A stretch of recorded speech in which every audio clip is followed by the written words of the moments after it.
स्वागत है आपके अपने YouTube चैनल पर। और आज हम देख रहे हैं क्लास 10 का चैप्टर सेकंड की एक्सरसाइज 2.2। इसमें क्या है, फर्स्ट क्वेश्चन हमारे पास। क्वेश्चन फर्स्ट है, find the zeros of the following quadratic polynomials and verify the relationship between the zeros and the coefficients. First इसका है x² माइनस 2x माइनस 8। सबसे पहले हमें ये देखना है कि क्वेश्चन हमें क्या कह रहा है। क्वेश्चन हमें कह रहा है कि फाइंड द जीरोस। हमें क्या फाइंड करना है? जीरोस। जो कि हम 2.1 एक्सरसाइज में कितने जीरोस है ग्राफिकली सोल्व कर रखा था, कितने जीरोस है वो हम फाइंड कर रहे थे। अब इसमें हमें जीरोस फाइंड करने हैं। हमें कोई पॉलिनोमियल दिया हुआ है और ये पॉलिनोमियल कौन सा है? Quadratic polynomial. यानी इसमें जो वेरिएबल है उसकी हाईएस्ट पावर कितनी है? 2। तो उसको क्वाड्रेटिक पॉलिनोमियल बोलेंगे। And verify the relationship between the zeros. Zeros जो हम फाइंड करेंगे वो, और एंड द कोफिशिएंट्स, यानी हमें रिलेशनशिप वेरीफाई करना है। जो हम जीरोस फाइंड करेंगे वो और जो कोफिशिएंट है इसमें उनके बीच में। तो रिलेशनशिप क्या होता है और जनरल इसके पॉलिनोमियल क्या होता है, जनरल क्वाड्रेटिक पॉलिनोमियल क्या होता है, एक बार हम वो देख लेते हैं, उसके बाद इसको हम सोल्व करेंगे। तो सबसे पहले जो जनरल पॉलिनोमियल होता है quadratic polynomial, general quadratic polynomial क्या होता है? जनरल क्वाड्रेटिक पॉलिनोमियल क्या होता है? ax² plus bx plus c। It means क्या है कि क्वाड्रेटिक पॉलिनोमियल होगा, उसमें एक वेरिएबल होगा जिसकी पावर 2 होगी, उसके साथ कोई कोफिशिएंट होगा। फिर एक वेरिएबल होगा x जिसके साथ कोई कोफिशिएंट होगा और एक कांस्टेंट होगा। हो सकता है इसमें कोई सा भी कोफिशिएंट 0 हो तो वो वाली टर्म इसमें से हट जाए, लेकिन ये वाली टर्म नहीं हटेगी क्योंकि x² होगा तभी जाके क्या होगा, वो क्वाड्रेटिक पॉलिनोमियल बनेगी। तो ये क्वाड्रेटिक पॉलिनोमियल हो गया। अब नेक्स्ट ये है कि इसके जीरोस को हम जनरल जो नाम देते हैं वो क्या है? चूंकि ये क्वाड्रेटिक पॉलिनोमियल है तो इसके जीरोस कितने आएंगे? 2। दोनों सेम भी हो सकते हैं, अलग भी हो सकते हैं, लेकिन x² यानी x की पावर 2 है, इसकी मतलब 2x की वैल्यू 2 आएगी, 2 वैल्यू आएगी। तो उन दोनों जीरोस को हम दे रहे हैं अल्फा एंड बीटा। जो हमारे पास जनरल क्वाड्रेटिक पॉलिनोमियल है वो है ax² plus bx plus c है। हम कह रहे हैं कि इसके दोनों जीरोस आएंगे, वो क्या है? अल्फा और बीटा है। तब फिर इसके जो कोफिशिएंट है a, b और c, और ये अल्फा और ये बीटा, ये जीरोस है और ये कोफिशिएंट है। a, b और c कोफिशिएंट है और अल्फा और बीटा क्या है? जीरोस है। तो इनके बीच में क्या रिलेशन होता है? इनके बीच में रिलेशन होता है अल्फा प्लस बीटा, यानी जो जीरोस है उनका सम वो किसके इक्वल होता है? -b/a। यानी यहाँ पे x के मल्टीप्लाई में जो भी आपके कोफिशिएंट होगा उसका माइनस करके, और उसके अपॉन में जो x² है उसके मल्टीप्लाई में जो भी कोफिशिएंट होगा वो डिवाइड में आएगा। ये फर्स्ट रिलेशन हो गया जीरोस और कोफिशिएंट के बीच में। कोफिशिएंट a, b और c है और जीरोस अल्फा और बीटा है। तो अल्फा और बीटा दोनों जीरोस का सम वो किसके इक्वल होता है?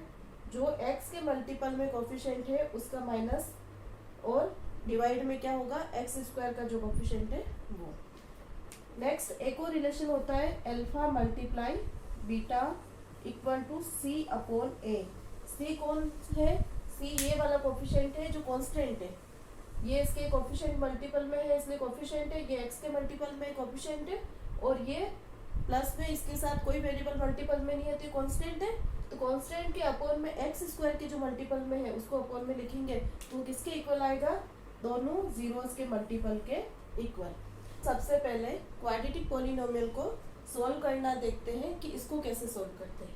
इसको सोल्व करने के लिए देखिए हमारे पास क्या है, यहाँ बीच में x के मल्टीपल में -2 कोफिशिएंट है, या प्लस होता तो प्लस का 2 है, और x² के मल्टीपल में क्या है?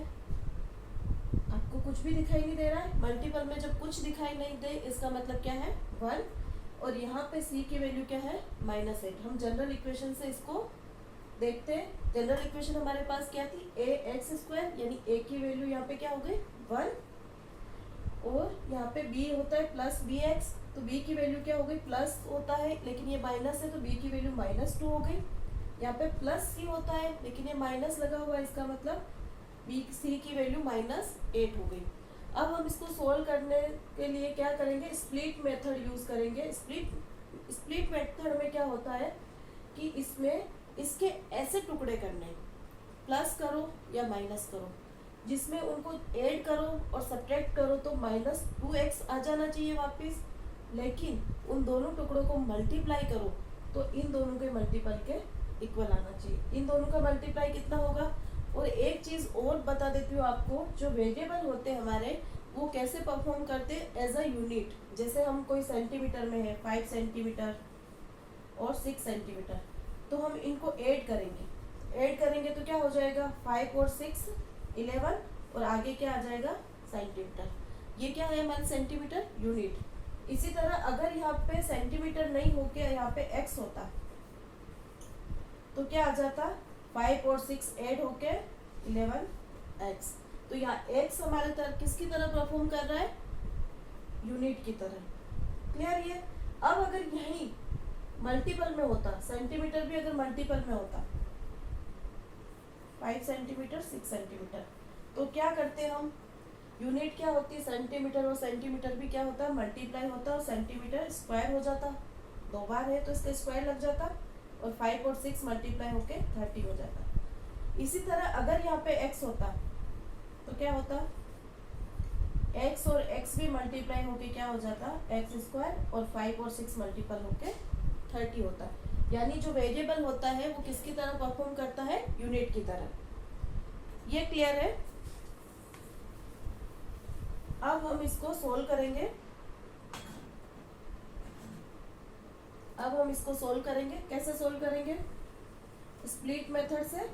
तो हमें देखना क्या है कि -2x के ऐसे टुकड़े करने, हमें एडिशन या सब्ट्रैक्ट करना है तो क्या हो जाना चाहिए, -2x वापस आ जाना चाहिए, लेकिन मल्टीप्लाई में क्या आना चाहिए, -8 और x स्क्वायर का मल्टीपल। तो -8 और x स्क्वायर का मल्टीपल क्या होगा, यहाँ पे कुछ नहीं, 8 मीन्स 1 है, 1 को -8 से मल्टीप्लाई किया तो -8 और x स्क्वायर, यहाँ पे कोई यूनिट नहीं है तो x स्क्वायर ही रहेगा। क्लियर है। तो हमें मल्टीप्लाई होने के बाद -2x के ऐसे टुकड़े करने जो मल्टीप्लाई होने के बाद -8x स्क्वायर आए। अब यहाँ पे तो -8 क्या है, एक छोटा नंबर है, तो हम देख सकते हैं अलग तरीके से भी इसके टुकड़े कर करके हम देख सकते हैं कि किन दो को जोड़े या घटाए तो -8 आ जाए। लेकिन अगर कोई बड़ा नंबर है तो आप पहले उसको क्या कर लो, प्राइम फैक्टर बना लो। जैसे 8 है, 8 के प्राइम फैक्टर बना लिए 2 4 2 2 2 1। अब इसमें हम क्या कर सकते हैं, पहले इन दोनों को ले ले साथ में, तो कितना हो जाएगा, दोनों का मल्टीप्लाई 4 और ये फिर 2 ले ले, तो 4 में से 2 गया तो 2 आ रहा है, और 4 और 2 को मल्टीप्लाई करेंगे तो 8 भी आ रहा है। इस तरह भी हम देख सकते हैं। ये अगर कोई बड़ा नंबर है तो आप इजीली ऐसे देख सकते हैं, इसमें इजी हो गया है, छोटा नंबर है इसलिए। और एक तरीका और क्या होता है हमारे पास, अगर छोटा ही नंबर है, आप स्टार्टिंग सीख रहे हैं तो आप ऐसे देख सकते हैं, जैसे ये -2x है और -8 चाहिए, तो -8 मल्टीप्लाई करके -8 कब आएगा, जब क्या होगा, एक नंबर प्लस का होगा और एक नंबर माइनस का होगा। एक नंबर प्लस का होगा और एक नंबर माइनस का होगा, तभी वो मल्टीप्लाई होके क्या आता है, माइनस। अगर दोनों नंबर माइनस है तो मल्टीप्लाई होके प्लस होता है, और दोनों नंबर प्लस है तो भी मल्टीप्लाई होके क्या होता है, प्लस होता है। तो एक नंबर माइनस और एक नंबर प्लस होगा तभी मल्टीप्लाई होके क्या होता है, माइनस। तो हमें -2 के ऐसे ही फैक्टर बनाने, ऐसे ही टुकड़े करने हैं जो दोनों वापस क्या हो, -2 है लेकिन ऐसे हो कि एक प्लस का और एक माइनस का हो। तो -2 है तो हम ये नहीं ले सकते कि 0 और -2 हो गया, 0 और -2 को वैसे भी मल्टीप्लाई करोगे तो 0 हो जाएगा, तो वो पॉसिबल नहीं है। फिर आप ऐसे नहीं ले सकते हो कि -1 और -1, उन दोनों को हमने प्लस किया, -1 प्लस -1, तो -1 क्या हो गया, -2 हो गया, लेकिन दोनों माइनस के हैं तो मल्टीप्लाई होके क्या हो जाएगा, प्लस का 1 हो जाएगा, तो वो तो पॉसिबल नहीं है। फिर हम -2 और 0 भी पॉसिबल नहीं है। अब हमारे पास क्या पॉसिबल है, एक हम देख सकते हैं -3 ले और प्लस का 1 ले, तो क्या हो जाएगा हमारे -3 और +1, -2 आंसर आएगा जुड़ने पे, लेकिन -3 और प्लस के 1 को मल्टीप्लाई करते तो क्या आता है माइनस का 3, माइनस का आ रहा है, लेकिन हमारे जो आना चाहिए माइनस का 8 वो नहीं आया, तो ये तो हमारे पास नहीं हो सकता। सेकंड हम लेंगे -4 + 2, -4 में से प्लस का 2 गया तो माइनस का 2 बचेगा, ये तो क्लियर।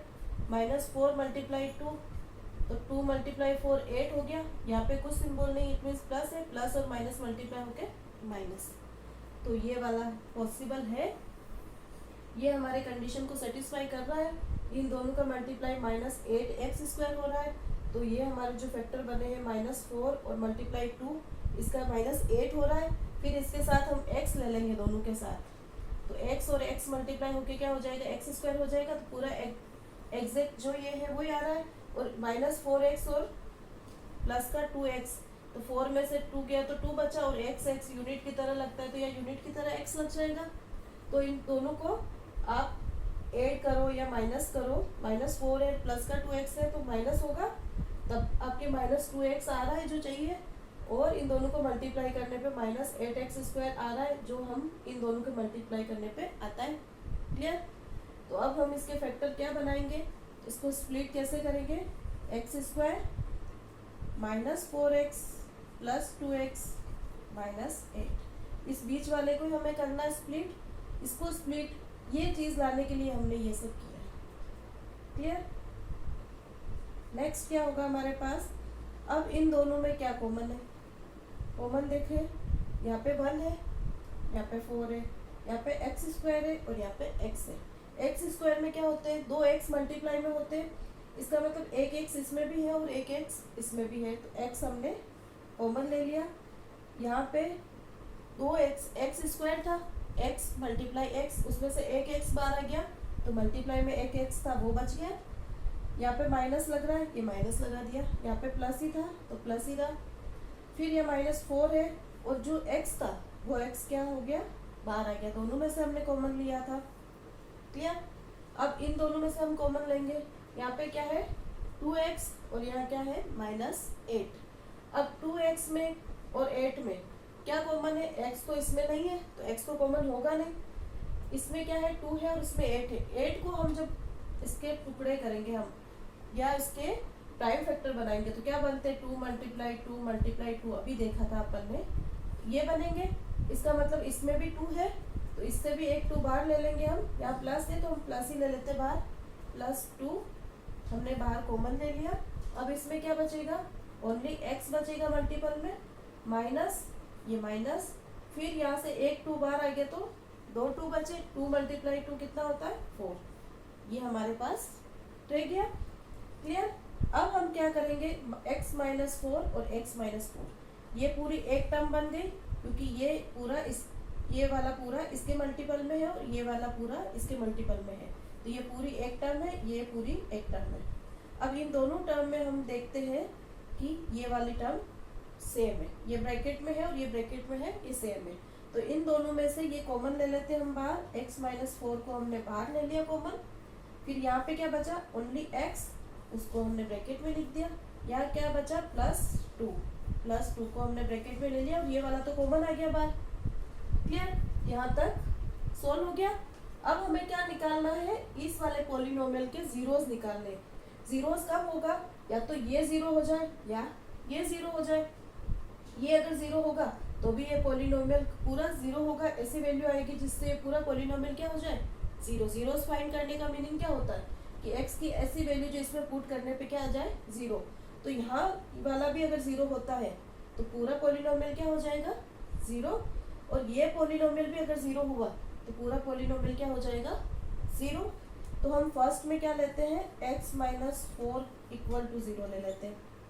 अगर ये 0 हो गया तो 0 से ये मल्टीप्लाई होकर पूरा ही 0 हो जाएगा, पूरा 0 मतलब इसी को सोल्व किया तो ये 0 हो गया। तो x -4 = 0 लिया तो क्या हो जाएगा, -4 उधर चला गया इक्वल के उधर, तो क्या हो गया +4। तो x की एक वैल्यू आ गई 4। सेकेंड हम x + 2 को क्या लेते हैं 0, यानी इसकी वैल्यू अगर 0 हो जाए तो भी ये पूरा क्या हो जाएगा 0, और ये किससे हमने सोल्व किया, इसको सोल्व करने पे आया तो ये पूरा भी क्या हो जाएगा 0।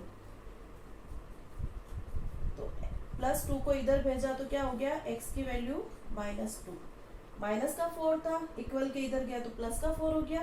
या प्लस का 2 है तो इक्वल के इधर जाके माइनस का 2 हो गया। हमारे पास जीरोस आ गए हैं। अल्फा इक्वल टू हमारे पास क्या हो गया 4 और बीटा इक्वल टू हमारे पास क्या हो गया माइनस का 2। आप इधर भी ले सकते हो कि ये बीटा और ये अल्फा कैसे भी ले सकते हो। अपने पहले ये निकाला, पहले अल्फा ले लिया, बाद में ये निकाला, बाद में ये बीटा ले लिया। क्लियर। अब पॉलिनोमियल को सोल्व करके दो जीरोस निकालने थे, वो हम निकाल चुके हैं। वन है अल्फा इक्वल टू 4 और बीटा इक्वल टू -2। दोनों जीरोस आ चुके हैं। हमें जीरोस फाइंड करना था सबसे पहले इस क्वाड्रेटिक पॉलिनोमियल का, वो हम कर चुके हैं स्प्लिट मेथड से। सेकंड हमें क्या करना है, दोनों जीरोस और इस कोफिशिएंट के बीच के रिलेशन को वेरीफाई करना। और रिलेशन क्या है वो भी हमने देखा था। क्या रिलेशन था, अल्फा प्लस बीटा यानी दोनों जीरोस का सम क्या होता है -b/a और दोनों जीरोस का मल्टीप्लाई क्या होता है c/a। अब b और c और a कहाँ से लाए हम, जनरल इक्वेशन से, जनरल पॉलिनोमियल से। जनरल पॉलिनोमियल क्या होता है ax² + bx + c। अब हमारे पास a और b क्या है तभी हम वेरीफाई करेंगे। अल्फा और बीटा तो हमारे पास आ चुका है और a और b और c वो हमें दिया हुआ है, उसको हम देख लेते हैं। a इक्वल टू हमारे पास क्या होगा x² का मल्टीपल, यानी क्या है मल्टीपल 1। b क्या होगा हमारे पास, जो x का मल्टीपल होगा। x का मल्टीपल क्या है -2। यहाँ पे प्लस का b है लेकिन यहाँ पे माइनस लग रहा है, इसका मतलब ये पूरा -2 क्या है b है। आगे प्लस वो रह गया अलग से और b क्या है -2। फिर c हमारे पास क्या है +c लिखा हुआ और यह -8 है, इसका मतलब क्या हो गया -8 पूरा क्या है c। प्लस में होता तो ओनली 8 लिख देते, लेकिन ये माइनस में है इसलिए क्या हो गया c -8 हो गया पूरा। क्लियर, ये हमने लिख दिया। अब हम रिलेशनशिप इसको प्रूव करेंगे। तो कैसे करेंगे प्रूव, हम पहले ये लेते हैं alpha plus beta equal to -b/a। इसमें हम पहले लेफ्ट हैंड साइड ले लेते हैं। उसमें अल्फा क्या है 4 प्लस बीटा क्या है -2। तो इन दोनों को हम सोल्व करेंगे तो क्या आएगा हमारे पास 4 - 2 तो प्लस का 2 आ गया। ठीक है, ये हो गया। फिर हम राइट हैंड साइड लेके चलते हैं। राइट हैंड साइड में इधर ले लेती हूँ, राइट हैंड साइड लेके चलते हैं। इसमें क्या होगा हमारे पास -b/a। तो b क्या है हमारे पास -2, इसके आगे यहाँ पे माइनस लगाना, यहाँ -b लेना है तो b की वैल्यू -2 है, उसके आगे माइनस लेंगे तो -2/a कितना है 1। तो माइनस और माइनस मल्टीप्लाई होके क्या हो जाता है प्लस, यानी +2/1 तो वो 2 ही होगा। यानी हमारे पास क्या हुआ लेफ्ट हैंड साइड किसके इक्वल आ गया राइट हैंड साइड के। अब हम देखते हैं, ये वाला हमने प्रूव कर लिया, इसमें left hand side right hand side के इक्वल आ चुकी है। इसको भी हम लेके चलते हैं। सेकंड वाला रिलेशन है अल्फा मल्टीप्लाई बीटा, यानी दोनों जीरोस का मल्टीपल c/a कांस्टेंट है, उसके अपॉन में x² के मल्टीपल में जो कोफिशिएंट है वो। तो हम क्या लेंगे अल्फा, अल्फा हमारे पास क्या है, पहले हम लेफ्ट हैंड साइड ले लेते हैं। ये लेफ्ट हैंड साइड है तो अल्फा क्या है हमारे पास 4 मल्टीप्लाई -2, बीटा -2 है। 4 को 2 से मल्टीप्लाई करेंगे कितना आएगा 8। यहाँ क्या लगा हुआ है कुछ नहीं, इट मीन्स प्लस है और यहाँ माइनस, तो प्लस और माइनस मल्टीप्लाई होके माइनस। अब हम इसी का राइट हैंड साइड लेते हैं। राइट हैंड साइड में हमारे पास क्या है c क्या है -8, तो हम लेंगे -8/a हमारे पास क्या है 1, हमने 1 ले लिया। तो -8 को 1 से, यानी 1 से किसी को भी डिवाइड करो तो वही नंबर आता है, मल्टीप्लाई करो तब भी वही नंबर आता है। तो 1 से -8 को डिवाइड किया तो -8, यानी left hand side right hand side के इक्वल आ गई। Left hand side equal right hand side. तो ये भी हमने प्रूव कर लिया, वो भी ये वाला रिलेशन भी हमने प्रूव कर लिया था, ये वाला रिलेशन भी हमने प्रूव कर लिया और दोनों आंसर भी आ गए। इट मीन्स हमने जो सोल्व किया वो क्या है राइट है। आपको ये वीडियो अच्छा लगा हो तो please like share and subscribe ज़रूर करें। Thank you.